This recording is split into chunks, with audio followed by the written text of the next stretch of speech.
Les nouvelles d'Amérique, c'est maintenant sur Monaco Info. Alexandra Pani, bonsoir. Alors, vous nous faites rêver cette semaine avec une collection unique de montres, une exposition visible jusqu'à ce dimanche pour ceux qui seraient évidemment de passage à New York.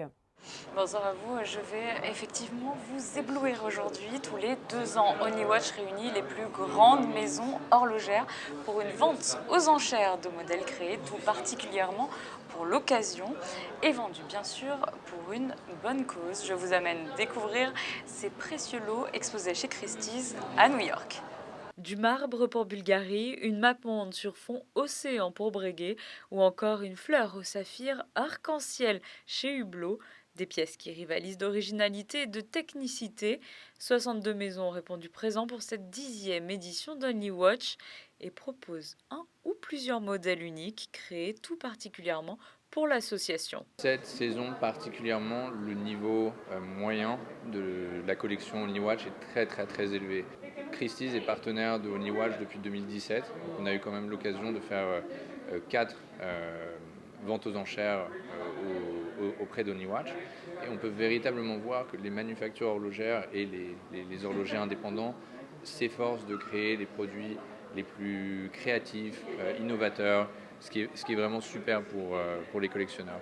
Je pense que personne n'aurait pu imaginer que Louis Vuitton aurait fait une pièce avec Albert Einstein figurant sur le cadran, animé en plus de ça avec la répétition minute.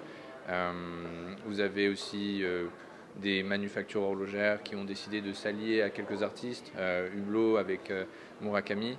Et ensuite, vous avez les horlogers indépendants qui, eux, font vraiment du travail de qualité, de finition, des complications assez innovatrices. Only Watch est un projet qui a vu le jour en 2005, créé à Monaco par Luc Petavino. Depuis, le projet s'est largement développé et rencontre pour chaque édition un succès grandissant auprès des plus grandes marques horlogères. La vente aux enchères se déroule en Suisse tous les 2 ans et a pour vocation de soutenir la recherche sur les maladies génétiques. Donc cette édition est très prometteuse.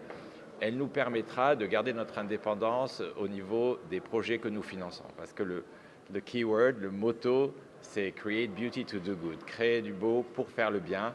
Le bien étant avoir les moyens financiers de soutenir la recherche fondamentale et appliquée.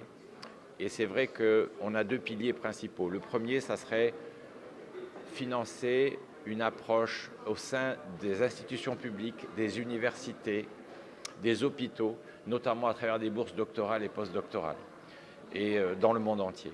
La deuxième, qui se veut encore plus appliquée, c'est être maître de son destin, c'est-à-dire nous avons créé des biotech dans la chimie, dans la biologie, et cette vingtaine de chercheurs, petit à petit, acheminer vers une thérapie sur la myopathie de Duchenne, qui était l'objectif premier.